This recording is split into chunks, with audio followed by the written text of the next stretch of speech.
Welcome to India in the world. Mainstream media का मानना है कि आप भेड़ बकरी हैं, जिधर चाहे उधर हकाले जा सकते हैं। मैं ऐसा नहीं मानता। मेन स्ट्रीम मीडिया का ये भी मानना है कि आप इतने बेवकूफ़ हैं, इसलिए आपको जटिल मुद्दे ना समझा नहीं सकते। मैं ये भी नहीं मानता। मेरा मानना है कि आपको अगर सही जानकारी दी जाए तो आप सही निष्कर्ष तक पहुंच सकते। खैर, अगर आप इस चैनल में आ गए हैं तो सब्सक्राइब करके बेल आइकन में क्लिक करिए और कोशिश कीजिएगा कि इस वीडियो को ज़्यादा से ज़्यादा शेयर करें, क्योंकि जब कभी कोई इसराइल के बारे में थोड़ा बहुत भी क्रिटिकल बातें करता है ना, जो कि सच होती हैं, जिनको फैक्ट चेक किया जा सकता है, जिनमें कुछ भी झूठ नहीं होता है, बट यूट्यूब का मानना है कि ऐसी बातें फैलनी नहीं चाहिए, क्योंकि चाहे कुछ हो जाए, चाहे पूरी दुनिया अमेरिका के खिलाफ हो जाए, चाहे पूरी दुनिया इंडिया के खिलाफ हो जाए, सारे वीडियो अवेलेबल होंगे, बट इसराइल के खिलाफ एक शब्द भी नहीं निकलना चाहिए।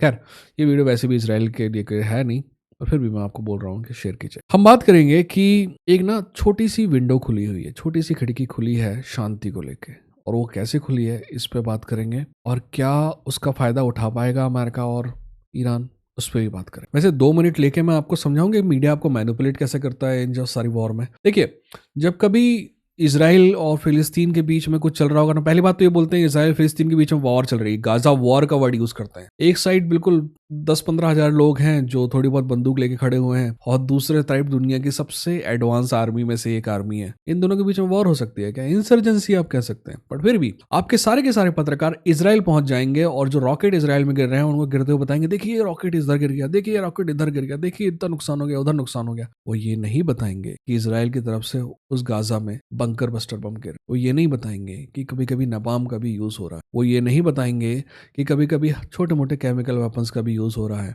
वो ये नहीं बताएंगे कि यूरेनियम टिप्ड बम्स का यूज हो रहा है। वो ये सब नहीं बताएंगे, क्योंकि उनको एक तरफ का ही माल दिखाना है, ताकि वो जो दूसरा साइड है वो आपके सामने विलेन बनता जाए। आप समझ रहे हैं? ये इतने कमीने हैं। एक साइड जहां 5,000 मौतें हुई है ना, ये उसको विक्टिम बता रहे हैं, पर जहां 1,40,000 लोग मर चुके हैं, ये उसको विलेन बता रहे हैं। ठीक वैसे ही बहुत सारे हैं।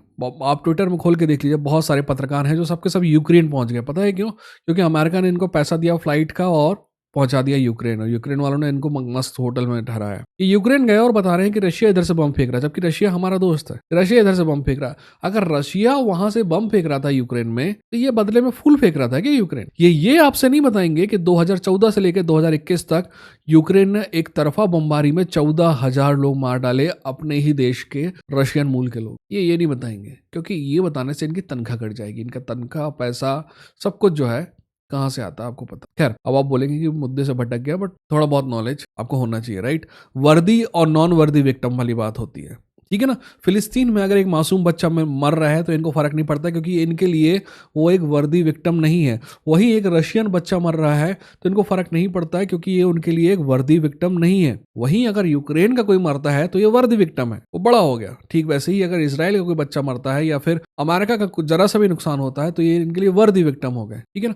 बाकी डिटेल में आप पढ़ सकते हैं, किताब है मैन्युफैक्चरिंग कंसेंट। मेरे हिसाब से हर इंसान को वो किताब पढ़नी चाहिए। खैर, हम वो सब छोड़ते हैं, हम मेन मुद्दे पे आते हैं। देखिए, कल मैंने आपको जो वीडियो बनाया था उसमें आपको कुछ बातें कही थी। उस पर जो मैंने 3 ऑप्शन दिए थे उसमें मैंने स्पष्ट कहा था कि तीसरा ऑप्शन सबसे बेहतरीन ऑप्शन है, जहां पे ईरान अमेरिका के सैन्य अड्डों पे हमला करे, पर बता के हमला करे। और मैंने कहा कि ये कोई नई बात नहीं है, पहले भी हो चुका है। अब मैंने आपको एग्जांपल दिया अल असाद एयरबेस पे, जो इराक के एयरबेस पे कासिम सुलेमानी की मौत के बाद जो हमला किया था ईरान ने, एक एग्जाम्पल वो है। दूसरा, अमेरिका ने सीरिया में जो हमला किया था रशियन बेस पे, एक एग्जांपल वो है। ऐसे कई एग्जांपल हैं जहां पे सामने वाले को बता दिया जाता है कि भाई हम तुम बेस पे हमला करने वाले हैं, ताकि वो खाली कर ले, और फिर बेस पे हमला किया जाता है ताकि आप उसको एज अ जीत डेमोन्स्ट्रेट कर सकें।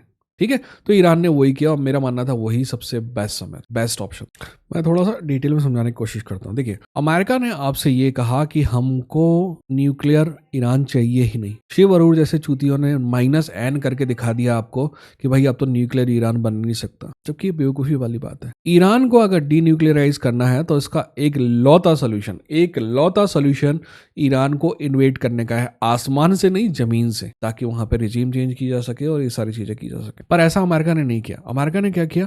अमेरिका ने ईरान के 3 परमाणु जो ठिकाने हैं उन पे हमला किया, जिनमें पहले ही इजराइल कई बार हमला कर चुका था, और ईरान को भी पता था कि ये हमले अगर होंगे तो यही होंगे। देखिए, ईरान पे हमला किया अमेरिका ने, उन जगहों पे जहाँ पे ऑलरेडी ईरान को उम्मीद थी कि वो हमला करेगा, और ऑलरेडी इसराइल वहाँ पे हमला कर चुका था। तो ऐसा कुछ नहीं है कि एक्स्ट्रा कोई नुकसान हो जाएगा या फिर वो ईरान वाले इतने बेवकूफ़ हैं कि अपना माल वहीं पे रखेंगे। ठीक है, तो ऐसी खबर है कि ईरान ने अपना जो एनरिच्ड यूरेनियम है या 60% वाला, वहाँ से हटा लिया था। खैर, बात वो नहीं है। बात यह है कि अमेरिका ने ऐसी जगह हमला नहीं किया जहां से वॉर एस्केलेट हो। बदले में ईरान ने क्या किया? ईरान ने ऐसी जगह पे हमला किया जहां पे अमेरिका को ज्यादा नुकसान ना हो, कि कुछ भी नुकसान ना हो। जैसा कि मैंने आपको बताया कि पहले से आप स्क्रिप्ट लिख के रखें, आप जहां पे हमला करेंगे सामने वाले को बता दीजिए कि मैं वहां हमला करने वाला हूं, ताकि वो अपने लोग हटा ले, ताकि उसको कोई नुकसान ना हो, और आप हमला कर दीजिए। अब इससे क्या होगा?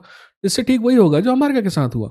अमेरिका ने हमला किया और बाद में आके ट्रंप और ट्रंप के आंडों ने सब दुनिया के सामने बताया कि देखिए हमने ऐसा कर दिया, निस्ते नाबूद कर दिया ईरान के न्यूक्लियर उसको, और ये हमारी जीत है। ठीक वैसे ही ईरान भी यही कर रहा है। ईरान ने भी कहा कि भैया हमने तो 3 टाइम फोड़ के आए अमेरिका को कतर में, और ये हमारे लिए जीत है। दोनों ही देशों ने अपनी जीत घोषित कर दी। अब यहाँ से ही शांति की खिड़की खुलती है। देखिए, जब दोनों देश जीत घोषित कर चुके होते हैं ना, तो उसका मतलब यह होता है कि भाई और कोई फर्दर वॉर एम आपके पास बचा नहीं है ना। तो यहाँ पे एक पीस की खिड़की खुलती है जहां से ईरान और अमेरिका एक दूसरे से शांति की बात कर सकते हैं, और मिडिल ईस्ट में शांति एक्चुअल भी आ सकती है। वैसे मैं आपको बता दूं कि इजराइल ऑलरेडी बैक चैनल के थ्रू ऑफर कर चुका है ईरान को शांति के लिए। पता है क्यों? क्योंकि पहली बार ऐसा हुआ है कि गली के गुंडे के सामने कोई खड़ा होकर उसको 2 झापड़ मारा है, तो गली के गुंडा मुल्क में आते हुए बोलते चलो पीस करते हैं। तो ईरान ने कहा है कि कोई पीस नहीं होगा जब तक कि गाजा में सीज फायर नहीं होगा, और वो भी परमानेंट सीज फायर। पुराना नाटक नहीं कि 4 दिन के लिए आप छोड़ो और फिर लोगों को मारना चालू कर दो। मैं जब आपसे बात कर रहा हूँ ना,